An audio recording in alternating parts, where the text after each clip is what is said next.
네, 우리 같이 말씀 나누겠습니다. 오늘 23년 성서정과 세 번째 굳세어라 너희 하나님이 오신다라는 말씀으로 함께 말씀을 나누겠습니다.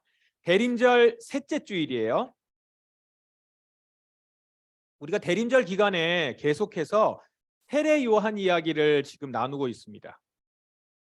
세례 요한 이야기가 계속 나오는 이유는 이 세례 요한이 오신 예수님을 가장 가까이에서 증거했던 사람이기 때문일 겁니다.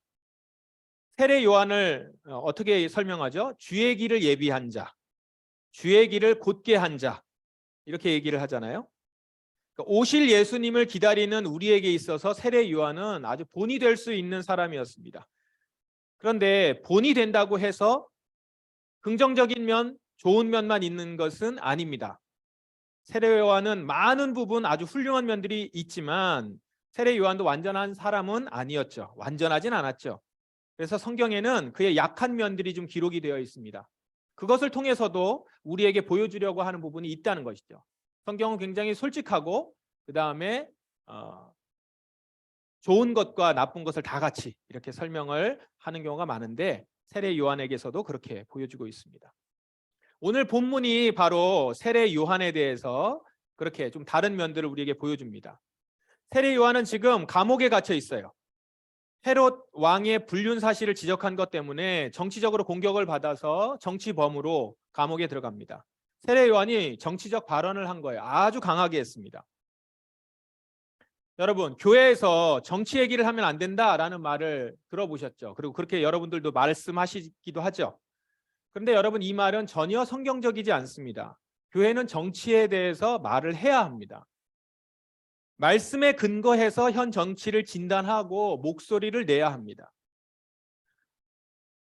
설교 때에 이렇게 저 같은 목사가 설교 때 정치 얘기에 대해서 하는 것에 대해서 이제 거부감을 갖는 분위기가 우리 한국 교회 안에 있는데 그것은 기독교 근본주의자들의 시각이 지배해서 그렇습니다. 그런데 교회에서 정치에 대해서 이런 자세, 이렇게 근본주의자들의 시각처럼 이렇게 가져서 정치에 대한 얘기는 하지 않는 것, 이렇게 되다 보면 결국 어때요? 이 사회에서 힘을 가진 강자의 횡포를 방치하고 옹호하는 격이 될 뿐입니다. 세례 요한은 지금 분명하게 영적인 회개에 대해서도 이야기하였지만 삶에 대해서 이야기하였고 정치인들, 왕, 그리고 앞서서 있는 지도자들의 잘못한 것을 그대로 이야기하고 또한 지적하고 변화를 줄 것들을 촉구하고 개혁을 촉구했습니다. 이제 그러다가 감옥에 간 것이죠. 세례 요한이 지금 감옥에 갇혔을 즈음에 예수는 본격적으로 이제 사역을 시작합니다. 요한은 감옥에서도 예수님의 행보에 대해서 관심을 가졌어요. 감옥에 있으면서 예수님이 어떻게 움직이는지를 계속 관심을 갖고 제자들에게 계속 들었습니다. 왜냐하면 요한 자신이 직접 그를 가리키면서 메시아라고 증거했잖아요. 그런 분이 어떻게 움직일 것인가. 예수님을 보면서 보라 하나님의 어린 양이로다 이렇게 외쳤던 사람이에요. 예수님이 많은 사람들에게 주목을 받기 시작하게 만들었던 큰 도움을 주었던 사람이 이 세례 요한이란 말입니다. 그러므로 지금 감옥에 있으면서도 자기가 증거했던 그 메시아 예수에 대해서 관심이 높았던 것은 당연하겠죠. 그러면서 이제 세례 요한은 내가 이렇게 감옥에 있지만 메시아가 내가 증거했던 그분이 이제 본격적으로 일을 시작하시겠구나 이렇게 기대를 했어요. 그런데 좀 이상합니다. 제자들에게 들려오는 제자들을 통해서 듣는 예수님의 그 행보가 자기가 생각했었던 메시아의 걸음과는 다른 거예요. 메시아의 모습하고는 거리가 멀었어요. 가난한 자들하고 함께 있어요. 그럴 수 있는데 계속 그 사람들하고만 있어요. 죄인들하고 창기들하고는 식사를 해요. 전하는 말씀도 보면 심령이 가난한 자는 복이 있나니 애통한 자는 복이 있나니 이런 거고요. 너의 착한 행실을 보고 사람들이 하나님께 영광을 돌리게 하라. 선한 행실 얘기예요. 오른뺨을 치기어든 왼뺨을 돌려대라. 이렇게 얘기하고 때로는 오리를 가라고 원하면은 십리를 가져라. 이러면서 그 당시의 상황에 그냥 순응하는 것 같은 모습도 보여요. 이런 얘기들만 하니까 자기가 생각했었던 메시아, 우리의 왕으로서 완전한 왕국을 건설할 그런 메시아, 그런 사람의 모습하고 좀 다른 거예요. 자기가 생각할 때는 조금 더 적극적으로 권력을 향해서 움직여야 될 것 같고, 예루살렘을 어떻게 이제 지배할 것인가, 장악할 것인가, 이런 걸 얘기해야 될 것 같고, 군중을 모으고, 군중을 모았으면 정치적으로 힘을 모으고, 또한 어느 정도 자신이 지도자로서 이렇게 등극해야 될 것 같은데, 뭐 조금만 이렇게 좀 높아질 것 같으면 싹 사라져요. 알고 보면 산에 올라가서 기도하고 있다고 그러고. 자꾸 이렇게 바뀐 이 모습을 보면서 예수님에게 있어서는 자기가 생각했었던, 세례 요한이 생각했었던 그런 왕으로서의, 메시아로서의 모습이 전혀 보이지 않는 것이죠. 그래서 세례 요한이 고심합니다. 아, 내가 지금 잘못 알고 있는 것인가? 그래서 고심하다가 예수님에게 제자들을 보내죠. 3절 보세요. 요한은 그들을 통해, 제자들을 통해 예수님께 물었어요. 근데 자기가 못 물으니까 제자들까지 보낸 거죠. 그러니까 제자들을 보낼 정도는 얼마나 답답했겠어요, 자기가 지금. 이렇게 묻습니다. 오신다고 했던 분이 바로 당신입니까? 아니면 다른 분을 기다려야 합니까? 이제 헷갈리기 시작한 거죠. 아, 내가 지금 잘못 전한 거예요? 아니면 오신다고 하는 분이 당신이 아니면 다른 분을 내가 기다려야 됩니까? 이렇게 지금 묻는 거예요. 그러자 예수님이 요한의 질문을 듣고 이렇게 대답을 하십니다. 가서 너희가 본 것을 말하라. 이게 제자들에게 이제 그대로 전하라는 겁니다. 5절이에요. 보지 못하는 사람이 보고, 걷지 못하는 사람이 걷고, 문둥병 환자가 깨끗해지고, 듣지 못하는 사람이 듣고, 죽은 사람이 살아나며 가난한 사람에게 복음이 전해진다 하여라. 이렇게 전하라고 하고, 나를 의심하지 않는 사람이 복이 있다 얘기해요. 자, 일단 이 내용이 예수님이 뭘 얘기하려고 하는지 잘 모르신다 하더라도 한 가지 분명한 건 이거죠. 내가 바로 메시아 맞다. 네가 나를 전한 대로 나는 메시아다. 그러니까 의심하지 말라라는 거예요. 그렇게 예수님은 자신을 이렇게 증거하셨어요. 그래서 제자들은 이제 그 말을 요한에게 전하러 다시 돌아가고, 요한의 제자들이 예수님을 찾아왔다는 것, 그리고 그 주변에, 예수님 주변에 사람들이 많이 있었을 텐데, 그 예수님이 이제 요한의 제자들이 떠난 이후에 사람들에게 요한에 대해서 이렇게 말을 하죠. 그 말한 내용이 좀 길지만 9절이 이제 결론입니다. 예언자를 보려고 나갔느냐? 그렇다. 내가 너에게 말한다. 이 사람은, 요한이죠. 이 사람은 예언자보다 더 나은 사람이다. 요한에 대해서 어떻게 얘기하는 거냐면 이스라엘에 이제까지 있었던 예언자들보다 훨씬 나은 사람이라는 거예요. 요한이. 지금 이렇게 의심하고 돌아왔었던 요한이지만 제일 나은 사람이다. 자, 이것만 보면 어떻습니까? 대단한 평가죠. 이제까지의 예언자들보다 나은 사람이라는 거예요. 구약에 얼마나 기라성 같은 예언자들이 많습니까? 그 사람들보다 훨씬 높다는 거예요. 위대하다는 거예요. 그럼 어떻게 이런 평가를 받을 수 있었을까요? 예언자들은 하나님의 말씀에 따라서 메시아를 예언하는 임무를 받은 사람이에요. 아주 특별한 사람이고, 예언자들은 뭐 이렇게 태생적으로 태어나거나 이런 경우는 거의 없습니다.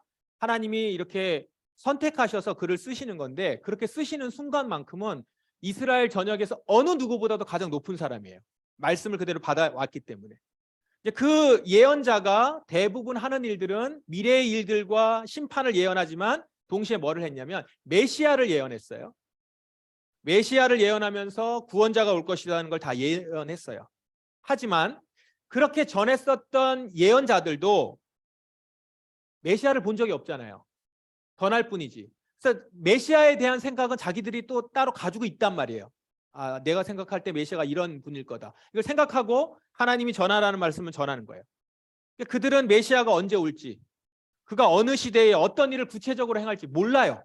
그리고서 예언자들이 전했단 말이에요. 이사야도 그렇고 예레미야도 그렇고 호세아도 그러고 많은 예언자들이 다 그걸 전했어요. 그런데 그런 예언자들 중에서 딱 한 명, 메시아를 직접 보면서 예언한 사람이 있어요. 그게 누구예요? 그게 요한이에요. 세례 요한은 직접 가리키면서 보라, 하나님의 어린 양이로다, 이렇게 얘기했단 말이에요.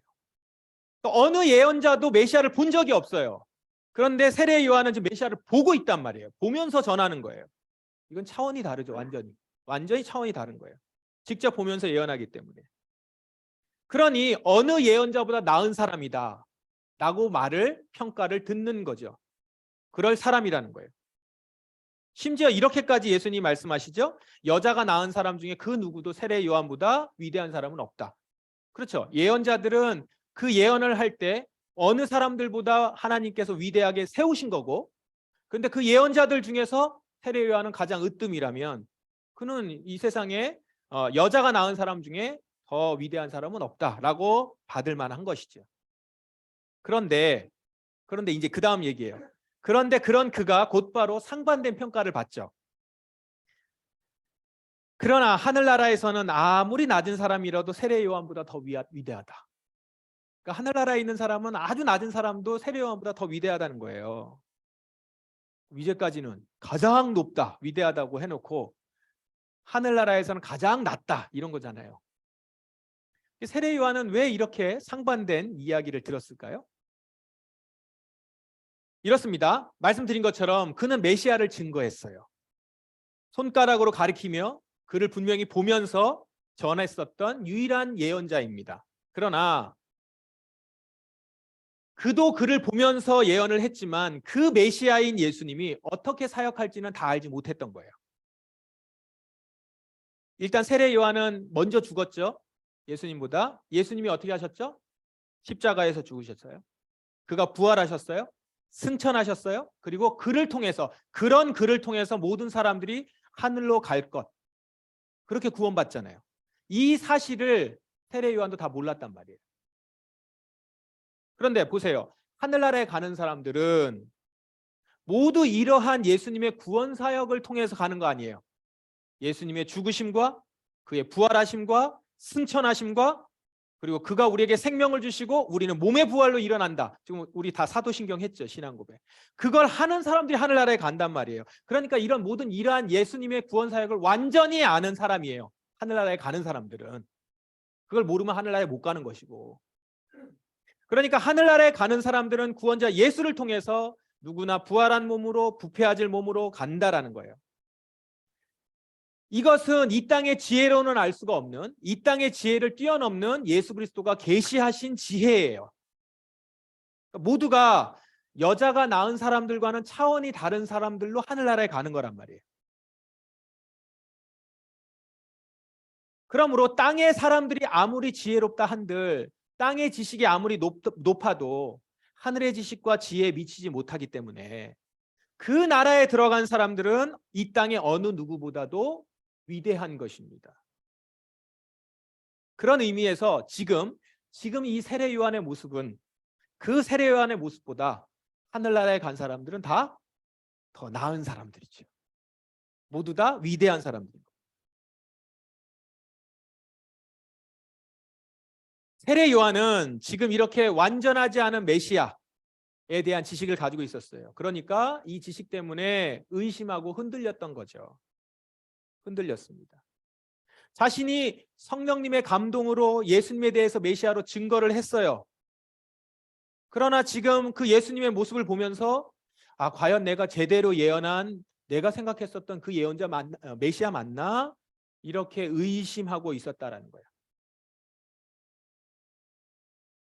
그래서 그는 하늘나라에서는 아무리 낮은 사람도 이자보다는 더 위대하다. 그만큼 그의 지식과 지혜는 흔들릴만 하고 그는 그렇게 지금 낮은 자다라는 평가를 또 받게 되는 겁니다. 그런데요, 이렇게 의심하는 세례 요한에게 예수님께서 어떻게 대하셨습니까? 아까 말씀을 다시 한번 보세요. 5절이에요. 보지 못하는 사람이 보고 걷지 못하는 사람이 걷고 쭉 이야기하고 죽은 사람이 살아나며 가난한 사람에게 복음이 전해진다고 하여라 라고 이렇게 전했어요. 예수님이. 이게 무슨 의미입니까? 이 말을 요한이 딱 들었을 때 요한은 이 말이 무슨 말인지 알아요. 이 말씀은 세례 요한이 아주 잘 아는 말씀이었습니다. 바로 이 말씀은 이사야 선지자의 예언이에요. 이사야 선지자가 메시아를 예언할 때 했던 예언입니다.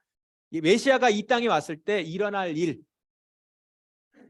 이사야 선지자가, 이사야 예언자가 했었던 아주 유명한 예언이에요. 오늘 주일 성서정과 이사야 말씀에도 나오는 본문입니다. 예수님은 지금 그 말씀을 전하면서 그 말씀을 딱 전하는 거예요. 전하면서 내가 지금 그 일을 하고 있다라는 거잖아요. 예수님이. 그 얘기인즉슨 뭡니까? 세례 요한에게 구약에 예언된 말씀, 그 말씀, 거기에서 나오는 그 메시아가 바로 나다. 내가 지금 그 일을 하고 있는 거다. 요한, 네가 잘못 알고 있는 것이 아니야. 단지 네가 메시아에 대해서, 내가 메시아에 대해서 오해하고 있었던 것뿐이야 라는 걸 알려주시는 거죠. 바로 이겁니다. 성경 말씀이 실제로 이루어지고 있음을 보여주면서 요한의 의심을 불식시켜 주려고 하시는 것이죠. 예수님이 책망하거나 네가 예언자라고 하면서 그 정도도 모르냐라고 하시지 않고 구약의 말씀을 알려주시면서, 가르쳐 주시면서 의심을 불식시켜 주는 것입니다. 그 이후에 세례 요한이 이것에 대한 반응이 나오지는 않으나 그는 그렇게 메시아를 기다리고 자기가 전했던 메시아를 생각하며, 또한 그 자리에서 물론 다른 이유로 그는 죽게 됐지만 그렇게 세례 요한은 예수 그리스도를 알게 되었습니다. 자, 오늘 본문에서 이 세례 요한을 보면서 알게 되는 것은 이겁니다. 그는 여자가 낳은 자 중에 가장 위대한 자인데도 그런 사람이지만 그런 사람도 사는 동안 이 믿음을 의심하게 되는, 흔들리는 일이 있다라는 거예요. 세례 요한도 그렇게 흔들렸다는 거예요. 요한이 지금 예수님을 왜 의심했어요? 자기만의 메시아관에 갇혀 있었어요. 성령님에 의해서 예수님의 메시아 되심을 증거는 했지만 자신의 그 메시아관은 아직 바뀌지 않았어요. 자신이 메시아라고 전한 예수님께서 이렇게 이스라엘을 구원하실 것이다, 이것을 자기만의 생각으로 가지고 있었으니까 예수님이 지금 자기의 생각하고는 달리 움직이는 걸 보면서 요한은 믿음이 흔들렸다는 거예요. 그러니까요, 세례 요한조차도 믿음이 흔들릴 수 있다라는 거예요. 그리고 믿음을 흔드는 여러 요소들이 우리 가운데 있어요. 그러니까 여러분, 너무 흔들리는 것 때문에 너무 자책하실 필요는 없어요. 세례 요한도 흔들리니까요. 그러면 오늘날 우리에게도 이렇게 예수님의 다시 오심, 주님이 다시 오실 것, 이것을 우리가 믿고 있는데 이 믿음을 의심하게 만드는 일들, 그런 일들 뭐가 있을까요? 어떤 일들이 도사리고 있을까요? 여러분들의 믿음을 흔드는, 우선적으로는 사람들의 비웃음입니다. 세상의 소리, 인간적인 생각, 이것에 근거한 사람들의 비웃음이에요. 지난주 목요일 성서전과 말씀을 보면 이런 말씀이 있어요. 마지막 때에 어떤 일이 일어날지 분명히 아십시오. 사람들이 자기들 하고 싶은 대로 악한 일을 하며 여러분을 비웃을 것입니다. 그들은 이렇게 말한대요. 다시 온다고 한 약속한 예수는 도대체 어디 있습니까? 이렇게 점잖게 얘기하지 않겠죠. 비웃으면서 얘기한다는 거예요. 세상 사람들은 예수님의 다시 오심은 전혀 관심이 없어요. 이렇게 관심이 없는 이들이 예수님이 다시 오신다는 말을 들으면 어떨까요? 공감을 안 할 뿐만 아니라 믿지도 않죠. 그리고 하나님을 비웃고 이렇게 이야기하는 여러분들을 비웃는단 말이에요. 그러면서 그 얘기는 듣지도 않으면서 자기 하고 싶은 대로 하겠죠. 그렇게 사람들의 비웃음이 있어요. 그럼 그 얘기를 듣는 여러분 어떨까요? 흔들리죠. 그러고 보면 내가 증거할 수 있는 건 없잖아요. 나도 들었어. 나는 그게 믿어져. 이거 얘기 위에는 없으니까 이게 흔들린다. 아, 내가 지금 잘못 알고 있나? 세례 요한처럼. 오실 그 일을 다시 기다려야 됩니까? 제가 말씀을 다시 들어야 되나요? 그리고 왜 저 사람들은 저렇게 잘 사는데 나만 이걸 갖고 여기 다시 오심을 기다리지? 하면서 흔들린단 말이에요. 또 예수님의 다시 오심을 믿는 우리 믿음을 흔들어 버리는 일이 또 하나가 있는데, 그게 오늘 성경에 있는 잘못된 성경 해석이 있습니다. 지난 금요 기도회 때 우리가 나눴는데 이런 말씀이 있죠. 무식하고 믿음이 약한 사람들은 다른 성경도 잘못 해석합니다. 그리고 그 해석을 잘 모르는 사람한테 그냥 전하고서 강요해요. 얘기해요. 그러다 보니까 그 얘기를 듣고 성경이 그런가 보다 이제 이런다는 거예요. 성경을 잘못 해석할 뿐만 아니라 또 억지로 해석해요. 그러는 통에 예수님의 오심에 대한 부분도 왜곡해서 알게 되면서 내 믿음이 흔들리게 되는 거죠. 내가 알고 있는 바른 믿음이 아니라 잘못된 믿음을 가지고 있는 거예요. 그러면 오늘날 주님이 다시 오신다는 말을 비웃는 세상의 소리, 그 소리 가운데는, 그 안에는 사실은 뭐가 담겨 있는 걸까요? 이렇게 얘기하는 거잖아요. 야, 주님이 오시긴 뭘 오셔. 이렇게 비웃으면서 그 다음에 하는 말이 뭘까요? 야, 세상을 살아가는데 제일 필요한 건 돈이야. 돈이 최고야. 이렇게 얘기하겠죠.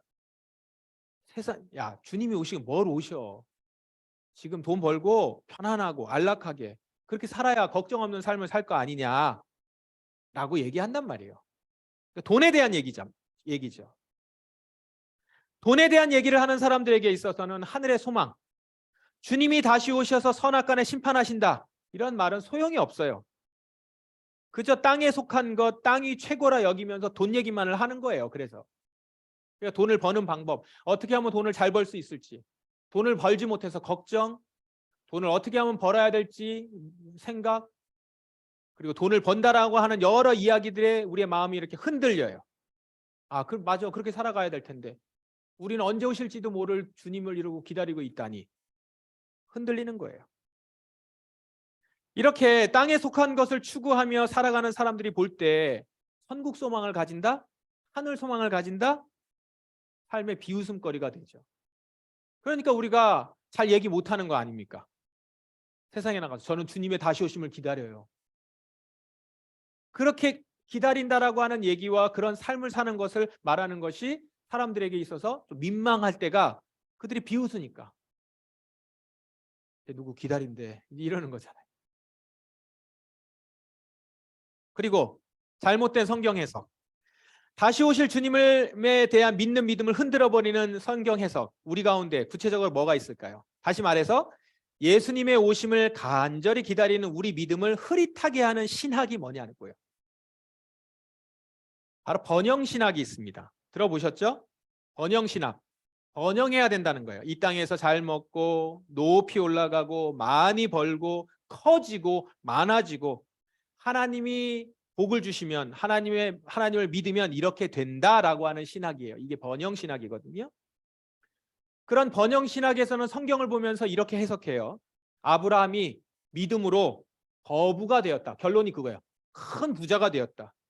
그리고 욥도 고난 가운데서 그 고난을 잘 이겼더니 나중에 다시금 배가 되었다. 이거 얘기하죠. 요셉 그 고난의 시기를 넘어갔더니 국무총리가 되었다. 다윗 그 고난의 시기를 지나갔더니 왕이 되었다. 이렇게 얘기해요. 결론이 그거예요. 번영신학. 우리도 그렇게 되자. 아주 대표적인 여러분들도 한때 잘 알고 있었던 번영신학의 아주 대표 야베스의 기도. 야베스처럼 기도했더니 지경이 넓어지며 우리가 이렇게 퍼져나갔다. 이 번영신학이에요.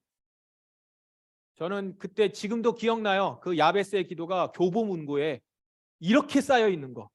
그거 일반 서적 아니잖아요. 신앙 서적이잖아요. 근데 거의 뭐 탑처럼 쌓여 있었어요. 제 키 높이로 삥 둘러가지고 그 책이 이렇게 얇은데 다 팔린다는 얘기 아니에요. 바벨탑 같았습니다. 그렇게 번영신학이 퍼져나가요.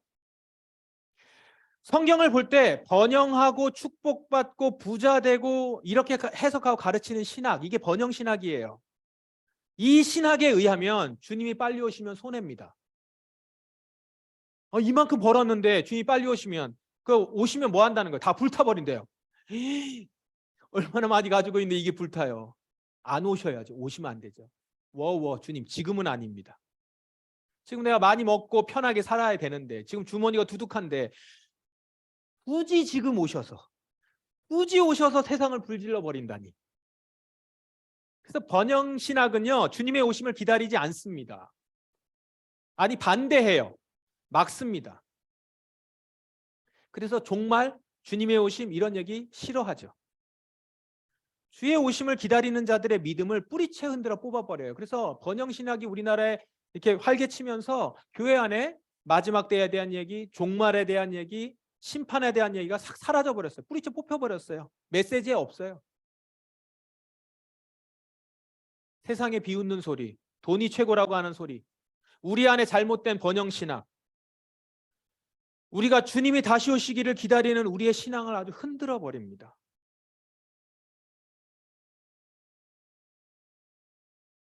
우리 어린이들 성가대를 만들어서 찬양을 연습을 좀 시켜야겠어요. 주님이 오실 때 좀 찬양 이쁘게 할 수 있도록. 주여. 그러나 이런 이렇게 흔들릴 수밖에 없는 우리에게 오늘 본문은 중요한 한 가지를 보여주세요. 그게 뭐냐면 예수님이 흔들리는 믿음을 가지고 있는 세례 요한을 붙들어 주시듯이 우리를 그렇게 지금도 붙들어 주고 계신다는 거예요. 무엇으로요? 성경 말씀으로. 예수님이 세례 요한에게 전한 게 딱 하나예요. 뭡니까? 구약의 예언서의 말씀을 그에게 전했어요. 성경 말씀을 전했죠. 흔들리는 세례 요한에게 예수님은 지금 당신에 관해서 구약에 약속된 말씀이 이루어지고 있다. 이사야의 예언이 지금 성취되고 있다는 걸 확인시켜 주셔서 붙들어 주세요. 이와 같이 우리가 다시 오실 주님에 대한 믿음이 흔들릴 때 예수님은 우리의 믿음을 당신의 말씀으로 붙들어 주신다고. 말씀으로 붙들어 주세요. 그래서 성경 말씀으로 붙들어 주세요. 여러분, 예수님이 승천하시면서 성령님을 약속하신 이유가 이 때문입니다. 성령님은 우리에게 뭘 해주세요? 말씀을 깨닫게 해주신다고요. 성령님은 우리가 성경을 읽을 때 그 성경을 확신 있게 받아들일 수 있도록 눈을 열어주시고 믿어지게 해주신단 말이에요. 이것을 신학적인 용어로 성령의 조명 이렇게 얘기해요. 말씀에 빛을 비춰주신다라는 건데, 예수님의 다시 오심에 대해서 관심도 없고 의심되고 이런 자들이 이때 말씀을 읽으면 그때 성령님이 주님의 오심을 확실히 믿고 의심하지 않을 수 있도록 이렇게 비춰주셔서 우리를 확신 있게 알 수 있게 해주신다라는 거예요. 오늘 우리가 매일 성서정과를 읽어야 된다라고 이렇게 강조드리고 암송을 하는 이유가 뭐예요? 말씀을 내 안에 모셔드린다고 하는 이유가 뭐예요? 새기는 이유가 뭡니까? 이때 암송하고 성서정과를 읽고 묵상할 때 성령님이 계셔서 이 말씀을 깨닫게 해주셔서 예수님의 다시 오심이 확실히 믿어지는구나. 정말 예수님이 오시겠구나. 확신 있게 받아들일 수 있도록 하기 때문이에요. 그래서 성경을 읽어야 되는 거예요. 성경을 외워야 되는 거예요. 암송해야 되는 거예요. 아마 여러분 중에서 매일 말씀 읽고 암송하는 분들은 경험하셨을 겁니다. 성령님이 나에게 정말 확신을 불어넣어 주시는구나. 오늘도 말씀해 주시는구나. 이렇게 말씀에 확신을 갖게 되면 여러분, 세상의 소리, 비웃는 소리 때문에 흔들리지 않아요. 그 소리가, 그 돈의 위력이 강력하더라도 그것 때문에 내 삶이 흔들리지 않는단 말이에요. 또 이렇게 말씀으로, 성경 말씀으로 붙들어 주시면서 또 교회를 통해서 우리를 붙들어 주세요. 성령님은 주의 교회 공동체를 모으시고 그곳에 목사와 교사를 세우셨어요. 그리고 그들을 통해서 올바른 말씀을 들려주십니다. 성령님이 역사하시는 건강한 교회 안에서는 성경은 교사들, 목사들을 통해서 바르게 해석되어 왔어요. 그러면 여러분, 교회가 바르게 말씀을 해석하고 있는지 없는지 어떻게 알 수가 있어요? 바로 역사 가운데서 검증된 건강한 신학을 통해서입니다. 교회는 역사 가운데서 다수의 신학자들과 성경학자들, 목회자들을 통해서 바른 성경 해석을 찾아왔어요. 그러므로 오늘날에도 그 전통을 알고 배우고 적용하는 교회가 바로 건강한 교회예요. 건강한 성경 해석을 해갈 수 있습니다. 그래서 기독교 강요와 같은 책이 중요한 거예요. 바른 신학과 성경의 가르침은 교회가 온전히 예수님의 다시 오심을 기다리며 살 수 있도록 이끌기 때문입니다. 바른 신학 가운데 서 있는 교회와 성도는 번영 신학과 같은 악하고 어리석은 해석들을 구분하고 그것을 버려버릴 수 있는 안목을 기르게 됩니다. 길러집니다. 그래서 우리는 성령님이 역사하시는 건강한 교회 안에서 바르게 해석된 성경 해석을 통해서 다시 오실 예수님을 맞이할 굳건한 믿음을 얻을 수 있는 것입니다. 우리 포도나무 성도 여러분, 세상은요 다시 오실 예수님을 비웃어요. 그 이야기를 비웃어요. 그리고 잘못된 성경 해석으로 주의 오심을 기다리지 않게 만들어요. 그래서 그것을 따르려고 하는 우리를 흔들고 의심하게 만든단 말이에요. 같은 교회인데 왜 저 교회는 주의 오심을 기다리지 않지? 왜 다른 얘기를 하는 것 같지? 왜 세상은 전혀 주님의 오심에 대한 어떤 생각들도 하지 못하지? 그러면서 흔들린단 말이에요. 그런 우리 깨어 있어야 합니다. 어떻게 깨어 있어요? 성경 말씀을 붙들어서 깨어 있는 거예요. 매일매일 성령의 도우심으로 말씀을 깨우쳐서 하늘 소망을 가져서 굳건해져야 하는 거예요. 그래서 여러분, 성경 말씀을 읽는 것 깨어 기다리는 자의 특징입니다. 주의 오심을 어떻게 깨어 기다리는 거지? 말씀을 읽어요. 말씀을 읽으면 여러분의 영혼이 깨워진다고요. 깨우쳐져요. 보여지는 눈이 생깁니다. 또한 건강한 교회 안에서 바른 신학을 배우고 성경을 볼 수 있는 눈을 길러서 온전히 주님이 다시 오시겠다는 그 약속을 굳건하게 붙들 수 있어요. 붙들어야 해요. 그래서 번영 신학이 아니라 십자가 신학을 붙들어야죠. 십자가 신학. 그런데 여러분, 이렇게 하는 소망을 가지고 십자가 신학을 붙들면, 이렇게 살아가면 세상의 소리를 따라가지 않고 번영 신학이 흔들리지 않게 돼요. 그런데 결과적으로는 이 땅에서의 삶이 그렇게 번영 신학을 따르지 않으니까 번영하기 어렵고요. 이 땅을 따라가지 않기 때문에, 세상의 소리, 돈을 추구하지 않기 때문에 상대적으로 고생을 할 수도 있어요. 안 흘려도 될 눈물을 흘리게 되고 억울한 일도 생깁니다. 세상에서 때로는 바보라는 소리도 듣고 실패자, 실패했다라는 얘기도 들을 수 있어요. 왜요? 세상에서 추구하는 거하고 다른 가치를 추구하니까. 세상의 소리를 담은 성경의 해석을 하지 않으니까. 눈물을 흘리게 되고 외롭게 되기도 하고 흔들리는 것 때문에 사람들 가운데서 내 자신이 굉장히 도태되는 것 같은 그런 일들도 경험하게 된다라는 거예요. 그때 여러분, 오늘 우리에게 하시는 주의 말씀을 들으십시오. 굳세어라. 두려워하지 마라. 보아라, 너희 하나님이 오신다. 하나님이 너희의 원수를 심판하실 것이며 그들이 행한 대로 갚아주실 것이다.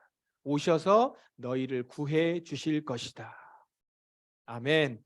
이 말씀대로 이루어질 줄 믿습니다. 성령님이 이 말씀에 확신을 주실 것이에요. 그리고 정말 주의 나라가 오실 것들이 하늘 소망이 가득하게 해주실 것이고, 예수 그리스도를 따라가는 길들을 분명히 보여주셔서 그 길을 가게 해주실 거예요. 좁은 길이지만 그 길이 생명으로 인도하는 길인 것이 확신이 들어 그 길로 가게 될 거예요. 그리고 그 길을 걸어가면서 우리는 확신합니다. 그날이 오면 우리를 비웃었던 자들, 무식하고 약한 믿음으로 성경을 잘못 해석했던 자들은 모두 그들이 행한 대로 보응받게 될 것입니다. 그리고 그 가운데서 흔들리지 않고 예수님을 기다렸던 자들은 모두 구원받을 것입니다. 우리는 주님을 만날 거예요. 내 사모하는 주님, 온 세상 구주시라. 내 사모하는 주님, 영광의 왕이시라. 주님 따라 그 길을 걸어간 자들이 부를 찬양입니다. 예수님이 다시 오실 그때까지 하늘 소망을 가지고 십자가 신앙을 좇아서 굳센 믿음으로 주의 오심을 기다리며 준비하는 우리 포도나무 성도들 되시기를 주님의 이름으로 축원합니다. 기도하겠습니다. 이 시간 오늘 우리에게 주신 이 말씀 기억하십시다. 오늘도 이 시간 예배드리는 여러분에게 성령님께서 확신 주시기를 원합니다. 주님께서 여러분의 마음을 붙들어 주실 겁니다. 주님, 제가 주의 말씀을 붙들겠습니다. 주의 말씀을 상고하겠습니다. 그때 저에게 빛 비추어 주셔서 확신 있게 하여 주옵소서. 세상에 속하여 있고 물들어 있는 번영 신앙을 쫓아가지 않게 하시고 분별할 수 있는 눈을 허락해 주시고, 이 교회가 건강한 신앙을 가지고 바른 신학으로 주님의 말씀이 가르쳐지고 배워지고, 그로 말미암아서 이 교회 가운데서, 공동체 가운데서 온전히 십자가를 쫓아 살아가는 우리가 되기를 원합니다. 그 끝에 주님 만나게 해 주옵소서. 시간 함께 통성으로 합심하여 기도하겠습니다. 아버지 하나님, 주님의 다시 오실 때까지 주의 오심을 기다리며 살아가는 자 되게 하소서. 깨어있게 하여